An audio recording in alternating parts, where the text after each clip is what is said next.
ढेंकानाल जिला सांगठनिक बैठक शंख भवन अनुष्ठित होता। मान्यवर विरोधी दल नेता आम विजु जनता दल सभापति श्रीयुत नवीन पट्टनायक उद्बोधन दे कर्मी मानक उत्साहित कले एवं आगामी दिन में लोक मान सेवा करी लोक मान काम करी दल प्रति लोक आहरी आकृष्ट करने लगी परामर्श देले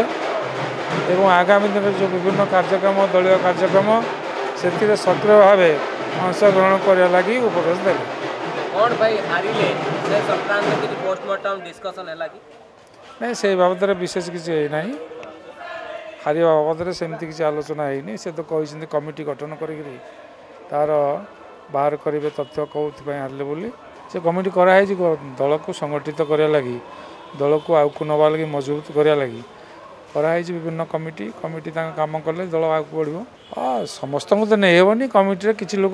कि लोग बाद पड़े अक्टोबर 2 रु मेम्बरशिप कथा मुझे जानी अक्टोबर 2 रु जनसंपर्क पदयात्रा कार्यक्रम आरंभ हो चलती।